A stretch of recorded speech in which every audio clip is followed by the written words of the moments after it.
the Rooted in podcast, hosted by Rooted in Language. We share expert guidance on teaching language arts and literacy based on the science of reading, best teaching practices, and our decades of experience. I am Rita Sabasco, and I'm a speech language pathologist. I teach students to read, write, and spell, especially those who struggle. Today, I'm talking to Linda Plass, who's a member of our Rooted crew, but you may not know that Linda is also a longtime user of Rooted in Language products and has been deeply rooted in our philosophy of teaching. So thanks, Linda, for joining me today. Thanks for having me.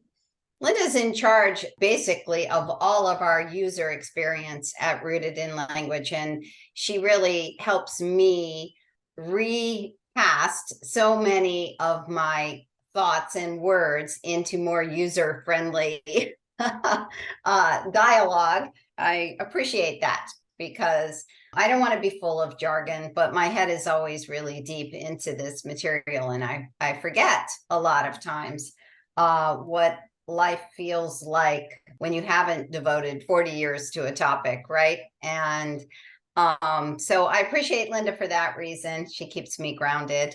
So Linda, why don't you tell us a little bit about yourself? Sure. Thanks for having me. First, I would say my role with Rooted in Language, I handle a lot of kind of behind the scenes administrative things. I first started out just editing, volunteering my time to edit Pinwheels. And that kind of grew into this position now where I handle a lot of the help emails. I moderate the Rooted Community Facebook group. I handle all the charter school orders. I actually have experience as a user in that realm because I used to school my kids through a charter here in California. And I do kind of all of the editing, as I said. But my background really, and what a lot of people don't know who are new to Rooted in Language, is that I'm a homeschool parent. I have been for many, many years. I do live in California, which is different than the rest of the Rooted crew. So we are bi-coastal in that regard. And I started homeschooling when my oldest, I have 3 children. My oldest is now a freshman in college. And when she was finishing 5th grade, she said she wanted to homeschool full time. She was pretty bored at school. She was a typical learner, didn't really have any struggles, a very independent learner, and wanted more out of her day at school than she was getting. So she was what prompted our kind of segue into full-time homeschooling. And when I started to discover all the resources that our state provides to homeschoolers, I decided at the time to go ahead and pull my other 2 children who are twins, boy-girl twins, and they are 3 years younger than her. So they were finishing 2nd grade at the time. I decided to pull them from school as well because I saw all the resources that were available to me to kind of keep them involved in community and whatnot. So that's where our homeschool journey started. And it started very much looking like school at home because that's all I knew. You were one of our early users. We opened our doors online in 2016, launching the book Trees in the Forest, and we started our first Roots Entwined class. And I think you found us shortly after that. Yeah, so our first year of schooling, it very much was school at home. I mean, I even had my kids line up at the door the first day because like somebody had said that, and I had a schedule and we were literally doing each subject area at certain times. It was very regimented. It was very much how my brain worked. And I had chosen curriculum. I was following kind of a classical model. And like I chose a language arts curriculum that was really defined for the classroom. It was very workbook heavy and it was causing tears daily. And I finally just abandoned it. I just, all we did for language arts that year was read and talk. I didn't really do any structured curriculum because I didn't know what to do. But what started to become apparent, I think it was towards the end of that year or into the next year, was that what I was doing with my oldest child and the way she learned and the way she worked didn't work with the other two, which should not have been such a shocking revelation to me, but it was. My oldest learned and worked the way I do. The other two, it didn't work that way for them. The methods I was using, the type of curriculum I was using, even in math, it didn't resonate for them. And so I was having to really rethink my approach. But also with my son, it became apparent that he was kind of struggling. Like all of a sudden it turned into, I hate reading, I hate writing, I hate this, I hate that. And there was tears kind of every day, like his and mine, not because I was pushing so hard, at least I didn't think I was, but clearly what I was expecting was not what he was capable of doing at the time. I would assign some reading, and what I knew couldn't take 5 minutes, he would say he was done in 5 minutes. And so I just knew that there was something going on, but I didn't know what to do. I didn't know where to even begin. I didn't know what his struggles were. And I, again, was operating from a place of, I have no curriculum right now that I'm using. So I found Rooted in Language through kind of one of your early founding members, Chantel, in another community. She had suggested, I was expressing some of the struggles I was experiencing, and she had suggested that I look into your classes, and that's really where it started. I think I also had found a podcast of yours, or a session that you did about working memory and copy work. That was a recording that Julie Bogart from Brave Writer and I had done about working memory. And yes, and that really resonated with me a lot. I dove into all of the classes, all the Rooted in Language classes right away, and Roots Entwined, because I knew it was an easier process for me to apply the teaching strategies to whatever I wanted than for me to find the perfect fit in some other program for my kids. It just didn't exist for me. I also, not to go on a tangent, but I came to realize I'm not like this big planner. I can't. I know that some homeschoolers do a really great job in the summer of planning out everything they're going to cover for the next year. And that is just, despite how organized I am, that's not how I work. Like my brain just couldn't wrap my head around all of that. So instead, I liked having the tools and strategies that I could then adjust based on whatever new content or ideas came my way.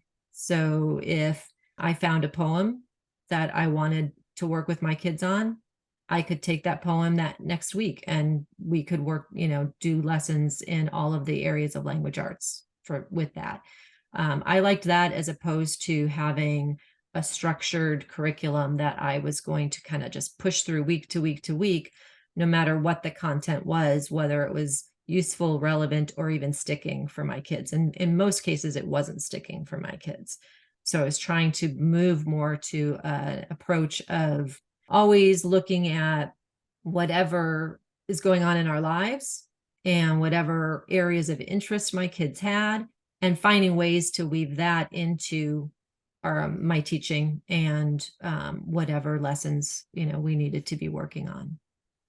Right. Even if you find some resources that you particularly like, you still have to be applying these good teaching methods. And I know you've said in the past that you refer to our courses as like master level courses, because the goal is really to build into this depth of knowledge, right? That you as an educator have this depth of knowledge that you can then apply to anything. Here's a poem. What are you going to do with it tomorrow? I mean, that's kind of the way you want to be able to recognize those teaching moments, even ones you hadn't planned for. Yeah. And I think for some, it might seem kind of elementary that you learn these strategies and you kind of have this idea of, well, now what's next? Well, the what's next is really as your kids learn and grow in their skill set, the level of literature or the resources you're using grows. So the challenge is not to create more unique strategies in teaching, but rather to take the more challenging literature and apply the strategies to it.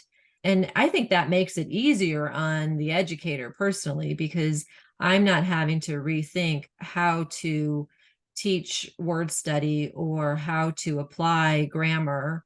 I just have to be able to expand it to more complex sentences and more complex literature as we move along, or expand it to lessons in history and in science and in math, which we've done a lot of. I love the fact that the strategies I've learned, I can take and kind of double dip. Like, I don't have to have just an exclusive language arts lesson. I can have a history lesson, or we can be doing kind of, we did a lot of like unit studies, or I would call it unit studies, but it was just me creating like teachings around topics. And I could take that in history and do all of our language arts lessons in history. And I didn't, and it's not to say we weren't also reading and we weren't also, looking at literature, but we couldn't always accomplish reading a novel a month. Like, that just wasn't a feasible task for all of my kids. It was certainly feasible for some, but for others, like, we had to boil it down to applying lessons in bits and pieces. And sometimes those bits and pieces were short stories, sometimes they were poems, sometimes they were essays, sometimes they were short films even, and not just a long novel with lots of chapters. Right. In fact, that can bog you down if you're trying to get through long novels all the time and trying to do some good literary analysis, track character changes, write papers, include quotes, all these things that you want to do. You can't, it's not even good teaching to throw it all into one activity, right? Like one topic. It's good teaching to hit ideas over and over and strategies over and over and over again in various ways and across various curriculum, right? Yeah. And even when I did pull it into history, I was still always bringing the literature in that area. So if we were doing a study of World War II, I was looking up, some historical fiction, and we were doing, reading a book that related to the topic. As the kids got older, they were able to choose the focus that they wanted to have, or, if I wanted them to do read a biography, they chose which historical figure they wanted to read about in that era of, or under the umbrella of World War II, whatever topic we were studying. Mm-hmm. So I was always trying to also bring in what their interests were, because that gave me a lot more buy-in than me always choosing what we were going to study. And they didn't always know what, whether something was going to interest them or not. Sure. So, there was certainly guidance in that respect, but I focused, like I said, more on them becoming great learners, understanding how they learn, understanding the process of learning, and understanding how to apply that to anything that they do, like asking good questions, teaching them how to ask good questions, so that if they come across something that they don't know, they know how to go find the answers. And that was more important to me than kind of that regimented memorization of content, whatnot. Or even just this checklist mentality that a curriculum can suggest is true, right? And I worry about this with pinwheels, even like, because we taught on a certain sound structure or a certain spelling pattern or a certain spelling rule or whatever, it's easy to feel like, okay, I can check that off the syllabus. We've covered comma usage. We've covered drop the E rule, whatever it is. And the bigger message is that we teach something over and over and over again across many different domains, right? And so that drop the E rule could be something that is taught explicitly, reminded explicitly, visited again the next year explicitly, but constantly noticed and used more implicitly all throughout the year, right? So that it just keeps getting, it's like, driving a nail in, that these concepts are really learned over years. Yes, for sure. And my kids were a little bit older when I started this process. So, and pinwheels didn't exist at the time. Wand wasn't something that I felt we needed. So when I took the classes, I would work through the instructional plans as if they were kind of checklists from a review standpoint. But I was always weaving in that review no matter what we were working on. So, the three great spelling rules, that was always going to be part of our phonics and spelling segment.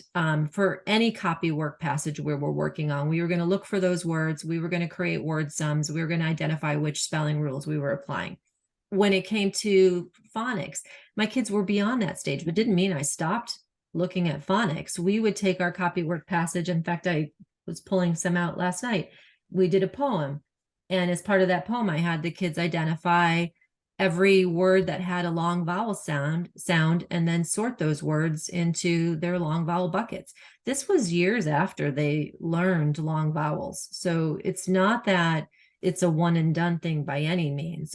We're always reviewing it. Now, what I felt comfortable in doing was simply taking whatever resource I decided we were going to use, or whatever passage, and looking for content in that passage to decide what I was going to teach on in a particular area. So in the phonics area, I wasn't at the stage where I needed to make sure I hit every single concept, because most of that had been, if not all of that, had already been taught.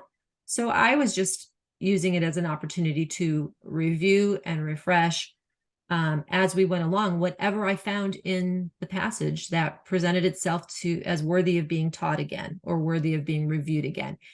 Now, that's not to say I didn't pay attention to, oh, this is something that my kid is struggling in, or they learned this a long time ago and it's showing up in their writing as a weakness. I always paid attention to that. And I learned to pay attention to it so that I could then look for that in future copywork passages, future activities that we were doing. What do I need to focus our word study on? I did some examples of, I would find in my kids' writing, like even just their free writes. I never reviewed free writing as an opportunity to edit or revise. Sometimes we would take one, they would choose one and we would do that. But most of the time it was just a free write. But I would look at that to see what's carrying over in their original writing and what is not. And I would find words that were consistently spelled wrong. And then I would just take those words and we would, the following week, we would do some in-depth word study. So like the word necessary was a big one for my oldest. And, this is a student who is, a strong learner, and yet she could not spell that word. And so by breaking it down, taking the time, really hammering in, looking at that bound base word and the word sums and the related words, that's how I would weave in the concepts that I wasn't necessarily hitting on a regular basis, but I could see where their struggles were. So it became a very fluid process for me. So that's why I said at the beginning, I wasn't one who could plan my year out, because my weeks and months varied depending on what I was finding in the work that they were doing, or what their interests were, or what our travel plans were. We would do projects based on field trips and travel too. So kind of always was evolving based on that. So you would more plan topics and maybe book choices. You might decide on what sources you were going to use for history, say, something like Yes. that? Yeah, I reached a point where I never, other than math, and even with math, I pulled from different sources. I never really used a single history curriculum from start to finish, or even within a year, let alone all of the years of my teaching. Science is not a subject I am good at, so my kids always knew we would do a lot of experiments, and we would do, again, what I would call unit studies. So, for example, I decided we would do a semester on conservation, and there's an online platform called Masterclass, and Jane Goodall did a masterclass on conservation. And so I got a subscription. We worked through that masterclass, and I modified it I was working with 3 children, one who was 3 years older than the other two. And so for her, she would do some of the discussion questions in written form, responding in like short answer essay kind of format.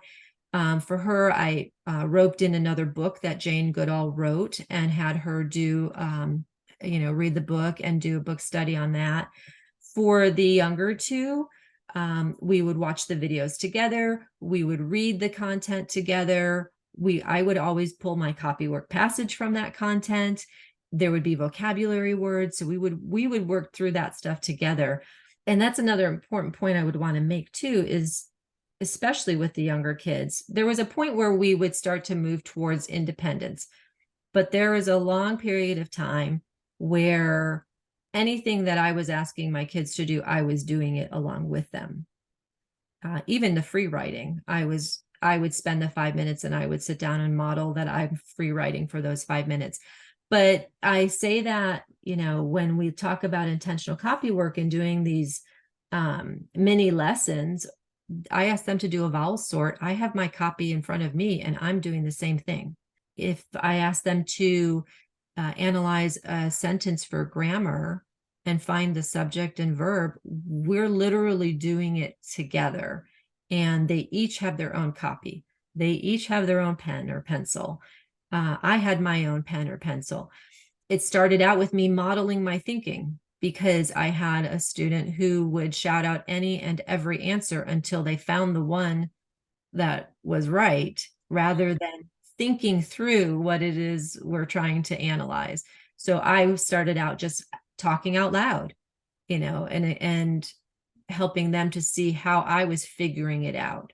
And then over time, they were able to do that process. So there was definitely a lot of modeling, but also just a lot of kind of adjusting as we went. I think you're hitting on something that I just want to spool out a little bit. So, the value of you doing an activity with them, you're modeling, right? You are modeling, this is what learning looks like. This is what thinking things through looks like.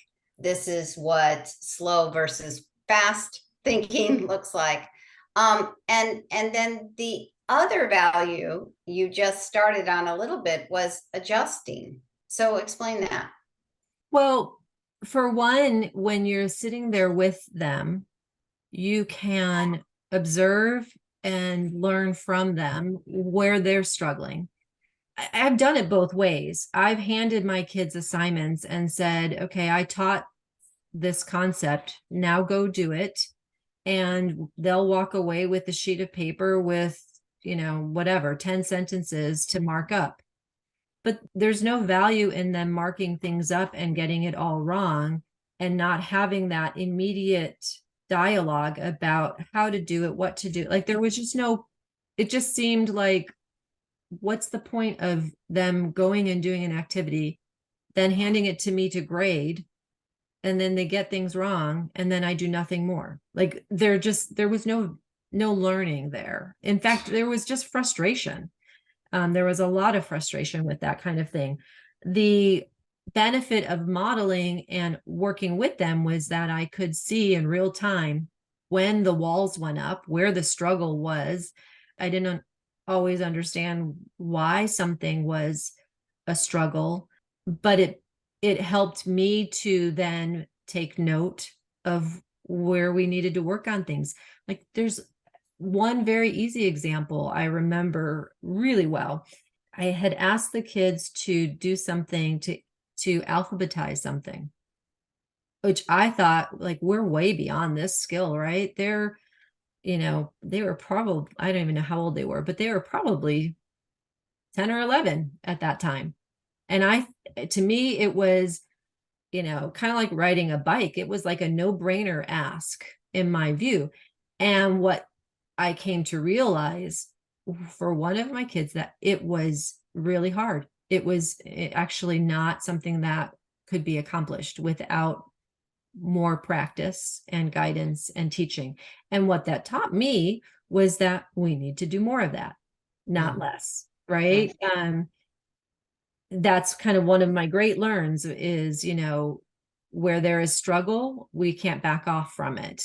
We certainly don't want to push to the point of tears, but we also don't want to avoid it, because avoiding it just means it's never going to get easier. And in fact, probably will become more of a barrier in the long run. So in that example, I started building in, lessons where we were doing more alphabetizing, where we were looking words up in a dictionary, where we were using resources that were alphabetical, and having conversations about chunking information and this, the order of information, things like that. Yes, which is key types of learning, this ability to figure out what information goes in what buckets and why, right? And then information we need to learn and how we and memorize. And then how do we memorize best? We do it when we're chunking information. That's a working memory thing.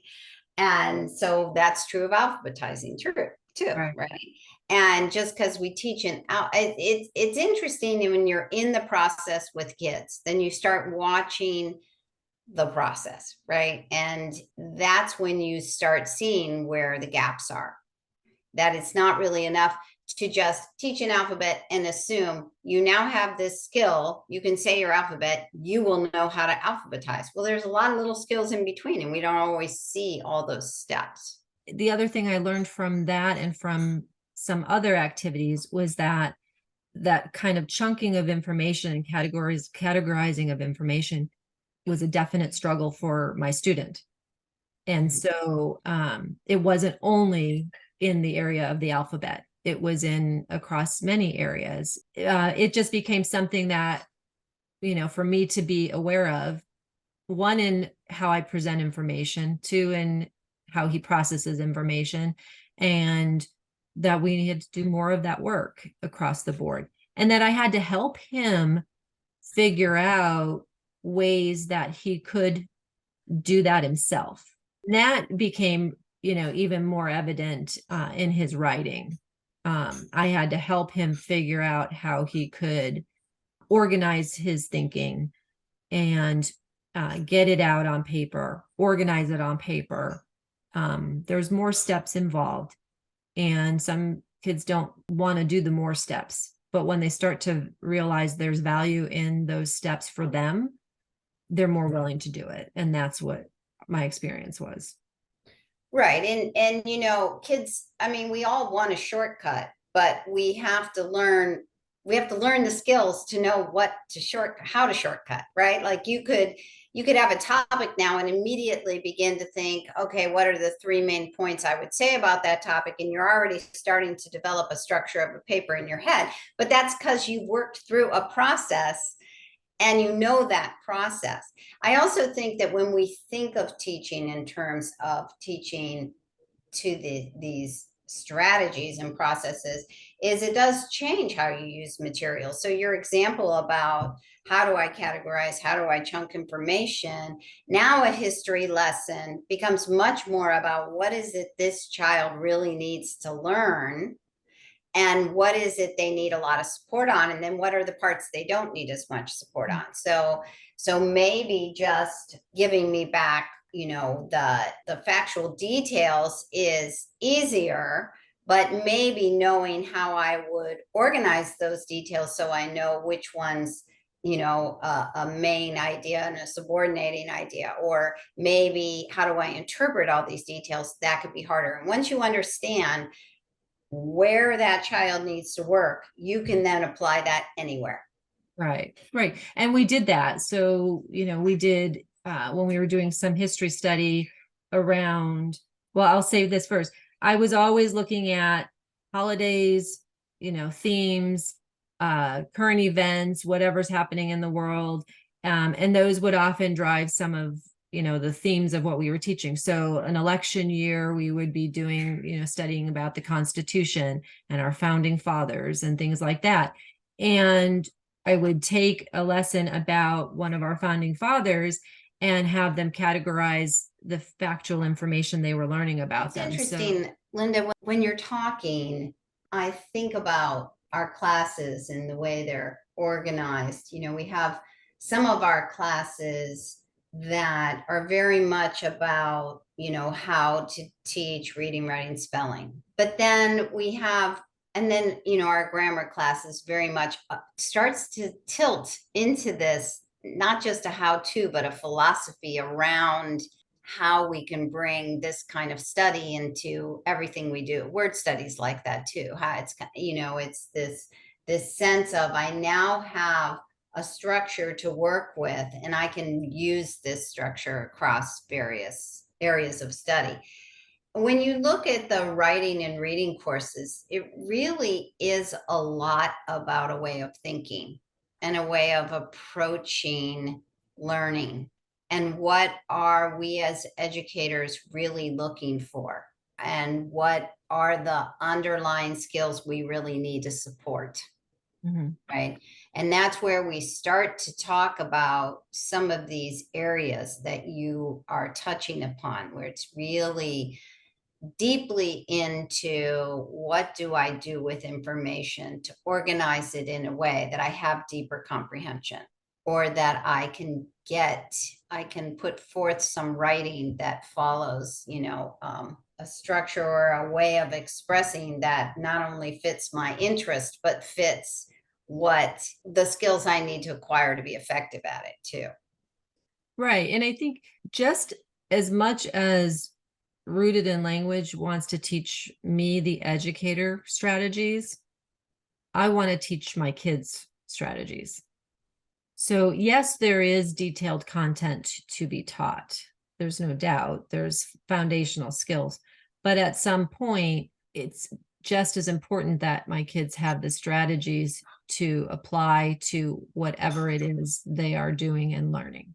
And I think that is where I wanted to get to with the work I was doing with my kids was, we're using a certain theme, a certain topic as the medium, but what I'm really teaching is the strategies, to the thinking strategies, the application strategies, just overall when it comes to writing, it could be whether it's kind of self-monitoring comprehension skills or writing an essay or a paper. It's all of the components that go into writing a good solid piece, but the layers to get you there, the strategies to start out with, whether it's post-it notes or, a blank page, depends on the kid, and the strategies of grouping and reorganizing and analyzing your own sentence structures, even just the strategy of reading aloud your own work and noticing your pausing and things like that, and helping you to analyze your grammar, just things like that. Yeah, I wanted them to develop a learner's mind, not just a student who does the worksheet that I ask them to do and then we move on. Right. In a way, when we teach that way, where here's a worksheet, do the worksheet, we really are teaching, this faster thinking, get it done, be more surface, as opposed to the depth of knowledge and understanding that actually builds independence over time. Right. You don't need someone. I can remember when my daughters started back at school, and Maura at the time went in at 8th grade, and she said, what's really weird is the kids are given this worksheet. She said, like, I read the directions and I'm starting on the worksheet and they're saying, you haven't told us what we have to do with this yet. And she said, like, how can there be all these kids saying you haven't told us what to do yet? It's written right there. I was already reading them. Well, granted, some of those kids might have reading difficulties and they really needed help with the directions, but there also was just this sense of that I get this thing and then I'm told what to do and then I do what I do and then I turn it in and then I get a grade and then we never look at it again and then I get the next thing, right?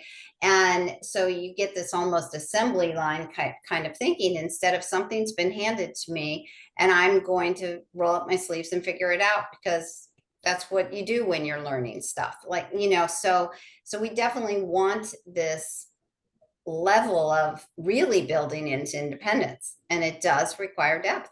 Right. And that whole philosophy of, I turn it in and then I move on and never look at it again. That's the problem I had with kind of the original methodology I was using, right? Is there wasn't learning coming out of that. There wasn't anything long-term that my kids were gaining. And that wasn't good enough for me. And I didn't feel like it was good enough for my kids. When I talked about modeling, depending on the content, depending on the subject area or whatever skill set we were working on, I was just always adjusting my method. So it wasn't that I was modeling something and my kids never grew to be independent in that. I was, and it can be hard for the educator. I get that, to know when to let up or when to do more, right? It's that tightrope of support. Should I be offering more support here? Should I be offering less support here? It just takes time to figure that out. It takes making mistakes sometimes. Bad moments can teach you something, right? Right. Good moments can too. You've done talks about productive versus destructive struggle. And I know I've hit some points of destructive struggle along the way and have had to apologize to my kids for that.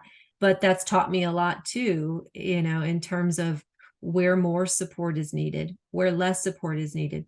The twins are now freshmen in high school and they decided to try a hybrid program this year. So they're basically doing public school online with one class at the campus.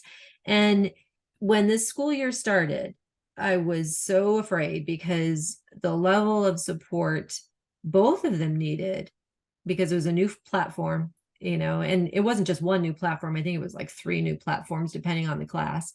So there was that newness, but then there was that coupled with some struggles that my son has, and in a program that now requires a lot of writing in every subject. And the level of support that was needed when we started was huge, and it worried me greatly. But it was only for a period of time. And I didn't know that at the time. At the time, I was worried, but it was just, again, a matter of providing the support he needed, but not so much support that I was doing the work for him, or that he wasn't growing his own skills, kind of thing. So, and then slowly backing it off to where now the level of support I offer is simply, most weeks I say, is there anything you have that you need me to support you on? And I usually get a no, and he's doing great, and I know the bar is different in a traditional school setting than probably what my bar would be as far as, goals and objectives. But it's just a matter of always being mindful of where they're at and what support they need, and then trying to find the right balance of giving that and slowly guiding them towards that independent level.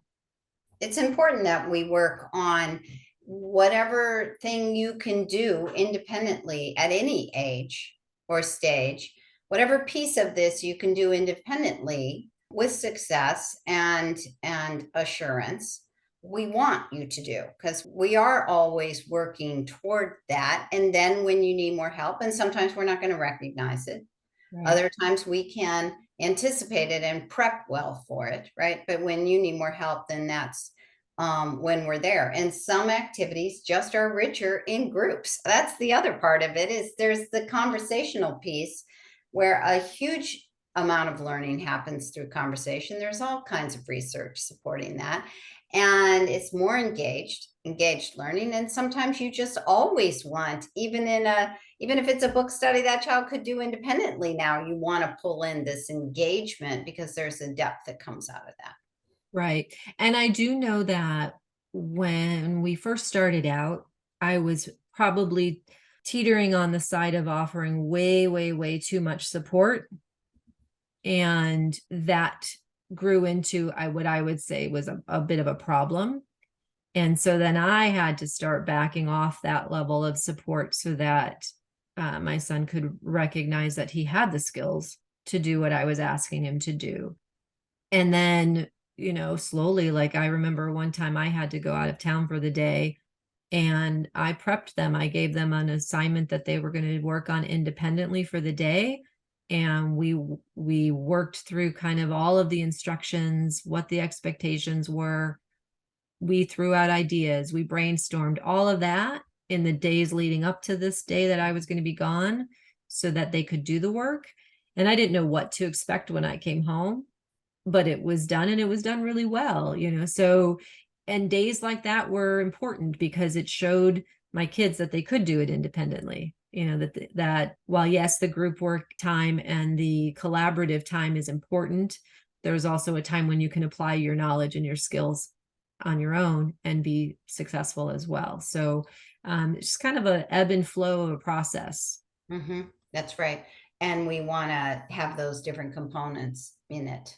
What do you think you've learned when you talk to parents and you're thinking, these are the things I really want to convey?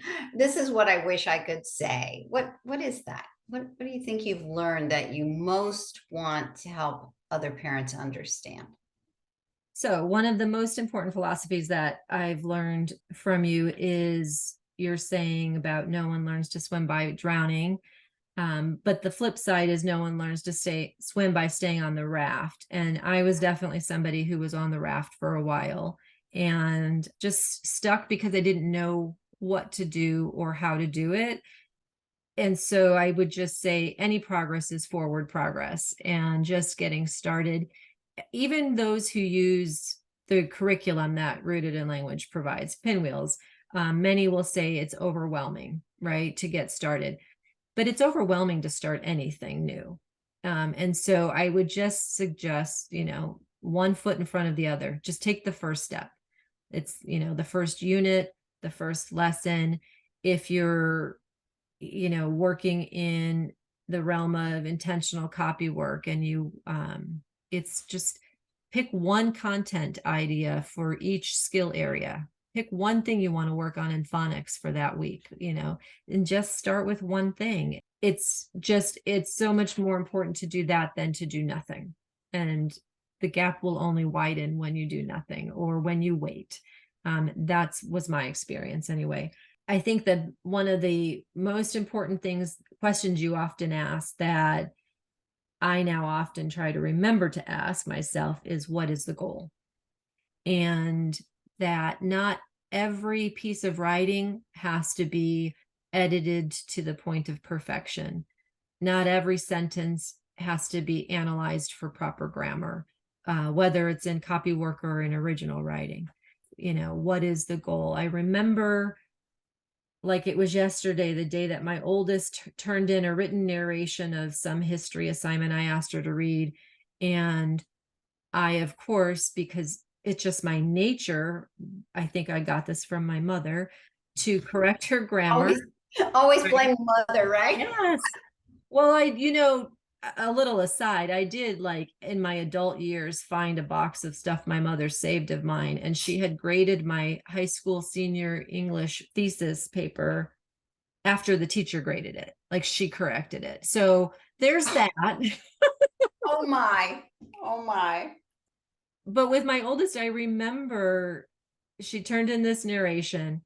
I'm sure I didn't even pay attention to what she'd written because all I did was correct her grammar and her spelling. And that was not the point of the assignment, but that's what I knew. And so that's what I went for. And I watched her when I went back to go over it with her. Again, not the content, just the spelling and grammar. She visibly slumped in front of me. And it just sits in the back of my brain every time to remind me of what is the goal. And the goal of that assignment was not grammar or spelling in the least. It was, did she read and comprehend and make some interpretations and analysis of what she read? But I missed the point of that assignment. So I do try to remind myself of that. And there is a time and a place when grammar and spelling are the goal. It's just not always that case.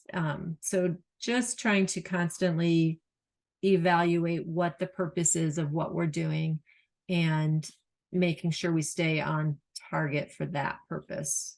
And anything else is just kind of extra bonus if it comes up.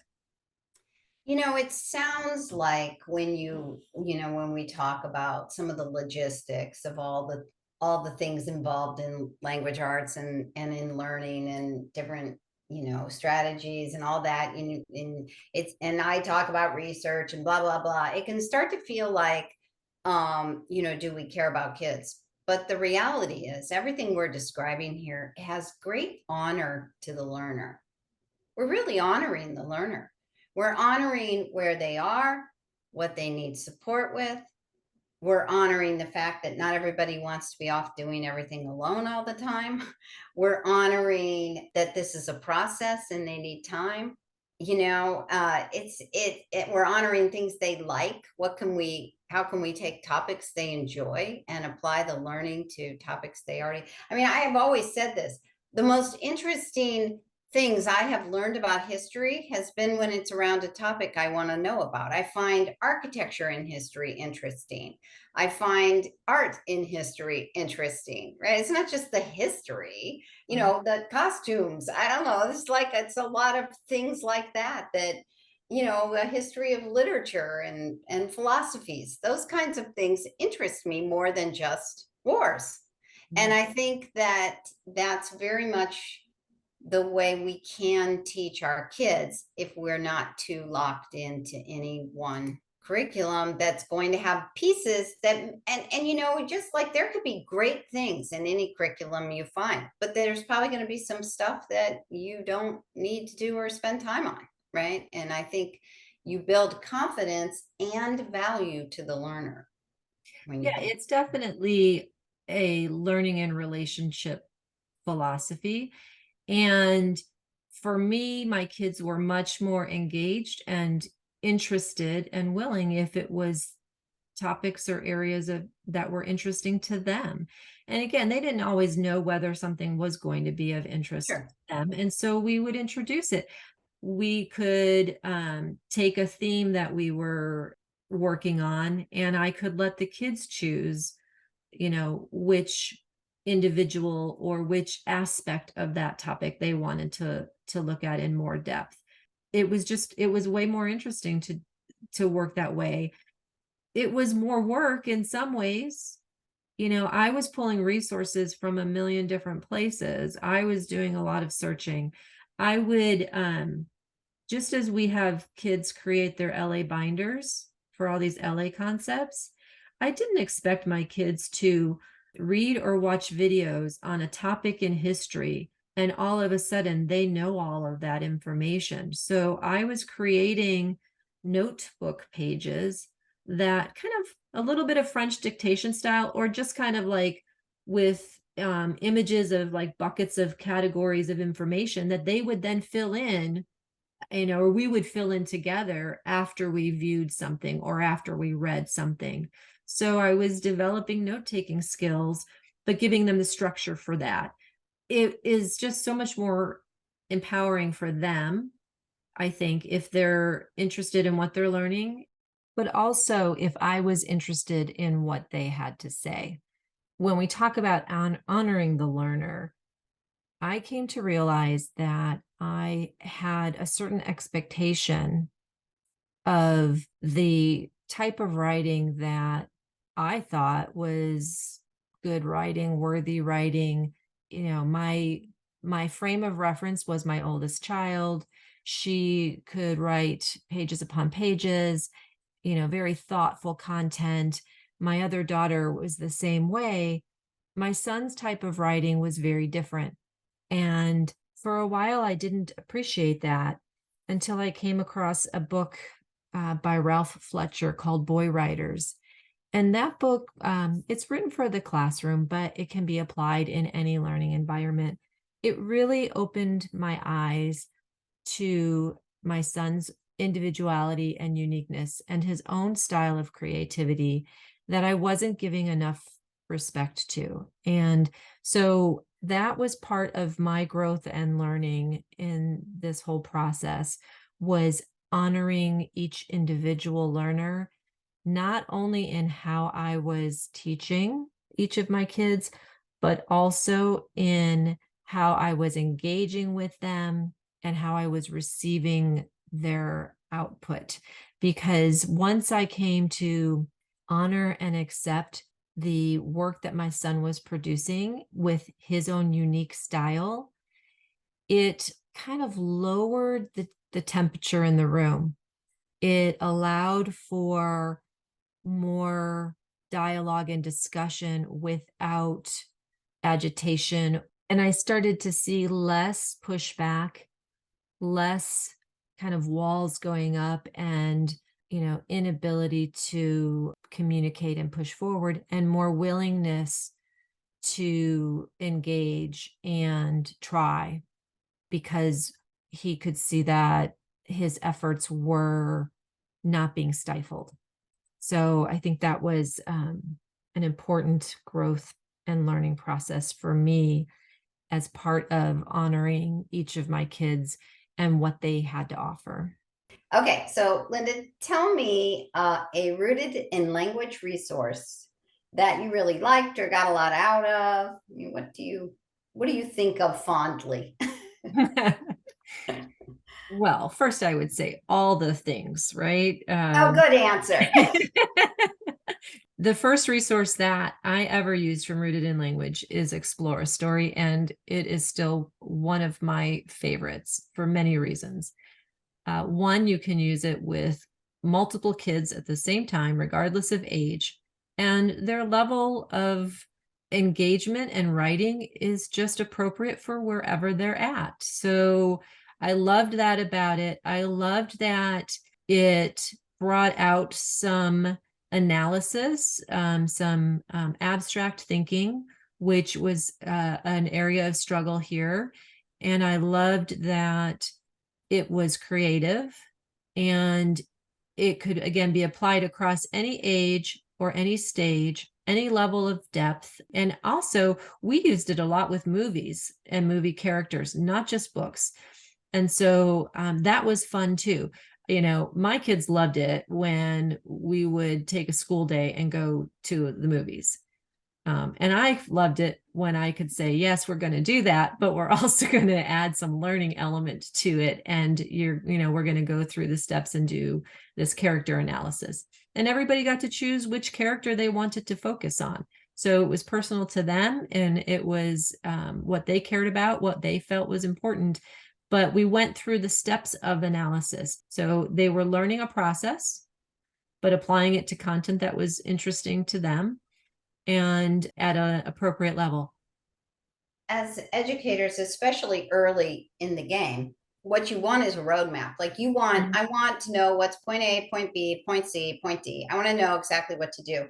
But in truth, what we really want is good teaching. And we realize that over time. Like if you do, and it's probably your journey is very similar to what most people go through in a way, in that you get frustrated when everything isn't organized in point A, B, C, D.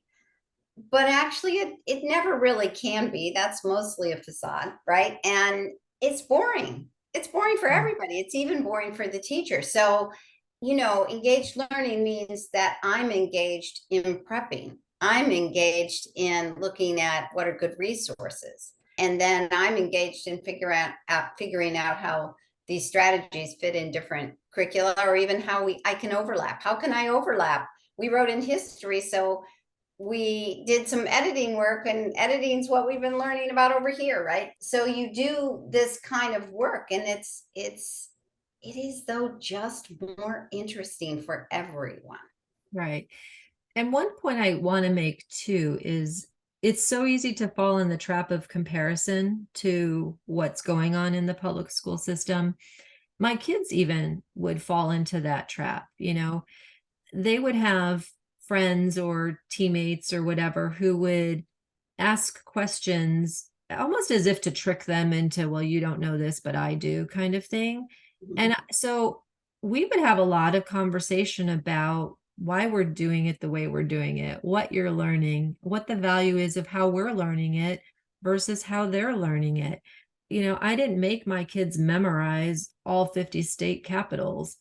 Maybe there's value in that. I didn't feel the need because my kids could look it up if they really needed that information.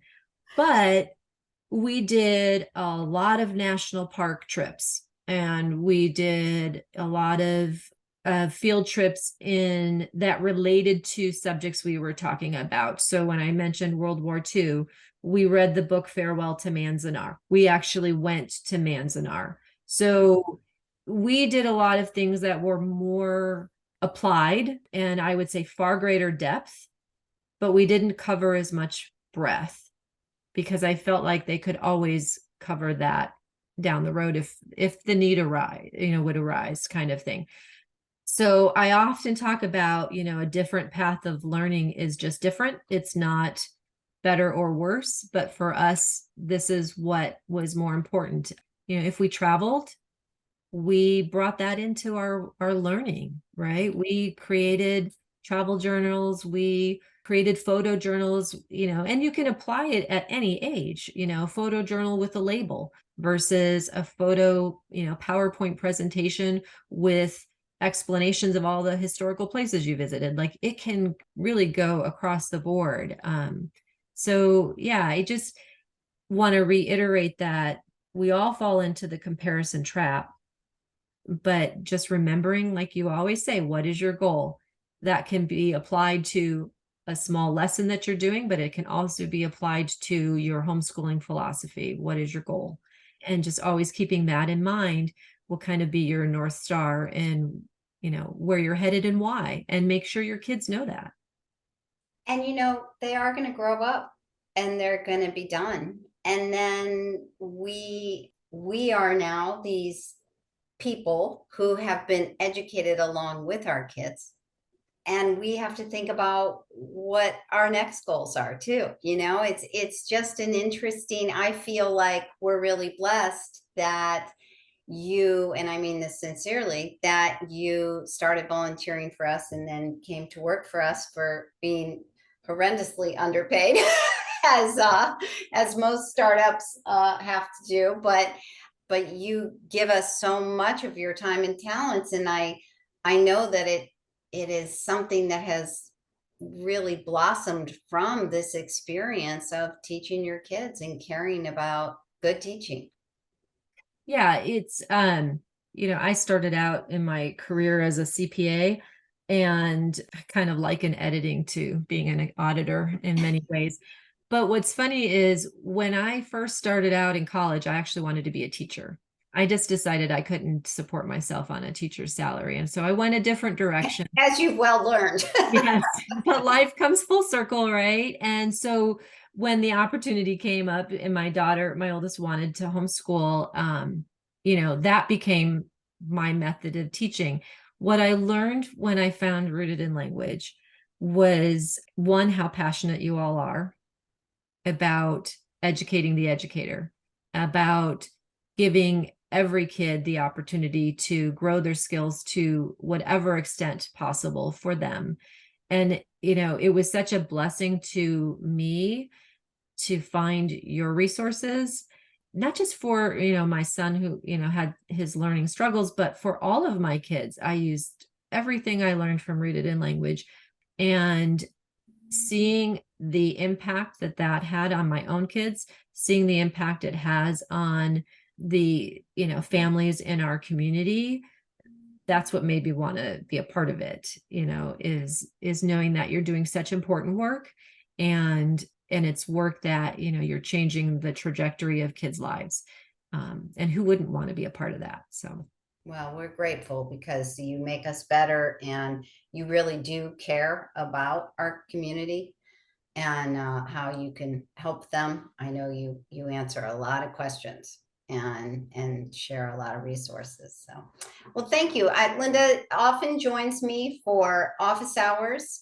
I think you've always been there because, first of all, we couldn't find a single one of our resources without her very well. But she, at times, will share her experiences. And that's something I always value, that Linda has a lot to teach all of us. So we really appreciate that. Thank you for doing this with me, Linda. I really wanted people to know who you are and what a resource you can be for them. Well, thank you. This is Rooted in Language. As always, we appreciate your listening. When you like our podcasts, blogs, recordings, or reels, and when you share them with your friends, you help others find this critical information. So be sure to follow us on social media, Facebook, Instagram, TikTok, and YouTube, and visit our website, rootedinlanguage.com. There you'll find our classes, curricula, instructional materials, and plenty of free resources. Support our mission, the mission that both Linda and I are on with the Rooted crew, to help all learners become the best readers and writers they can be, including your own kids.